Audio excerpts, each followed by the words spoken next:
নরসিংদীতে ইনসানিয়াত বিপ্লব বাংলাদেশের সংবাদ সম্মেলন। মানবতার রাজনীতির উদয় সমাবেশ উপলক্ষে সংবাদ সম্মেলন করছে ইনসানিয়াত বিপ্লব বাংলাদেশ। সোমবার সকাল 11টায় নরসিংদী প্রেস ক্লাবের হলরুমে এই সংবাদ সম্মেলনটি অনুষ্ঠিত হয়।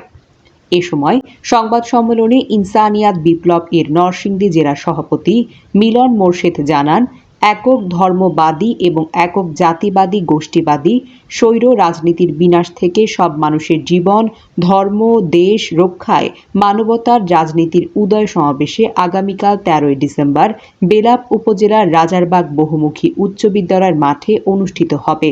মাধ্যমে দেশ জাতি এগিয়ে যায় এবং অনেক দুর্যোগ থেকে রক্ষা পায়। আপনারা দেশকে জাতিকে রক্ষা করার জন্য, মানুষকে মুক্তির দিশা দেওয়ার জন্য, মুক্ত দেশ দুনিয়া গড়ে তোলার জন্য, সবার অধিকার স্বাধীনতা রক্ষার জন্য, যেটার জন্য আমরা কাজ করছি, যেটার জন্য আমাদের ইনসানিয়াত বিপ্লব আপনার সকল মানুষের অধিকার স্বাধীনতা রক্ষার জন্য কাজ করছে, একটি মানবিক সমাজ রাষ্ট্র দুনিয়া গড়ে তোলার জন্য কাজ করছে।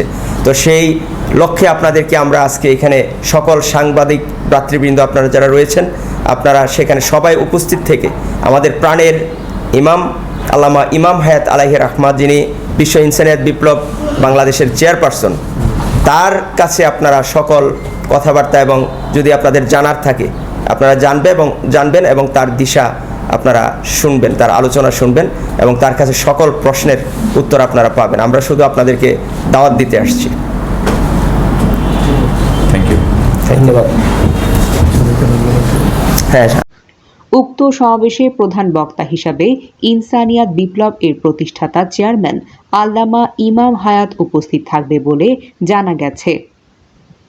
সংবাদ সম্মেলনে বিশেষ অতিথি হিসেবে উপস্থিত ছিলেন ইনসানিয়াত বিপ্লবের কেন্দ্রীয় সাংগঠনিক সম্পাদক শেখ হানিফ, দপ্তর সম্পাদক মাইনুদ্দিন টিটু, তথ্য ও গবেষণা সম্পাদক আল্লামা রেজাউল কাউসার সহ নরসিংদী জেলা শাখার সাধারণ সম্পাদক কাউসার আহমেদ, সাংগঠনিক সম্পাদক শাহ আলম শাহরিয়া, রকিব হাসান, মহিনুদ্দিন রায়হান, সজীব শাহরিয়া, আল আমিন মোল্লা সহ নরসিংদী জেলা শাখার নেতৃবৃন্দ।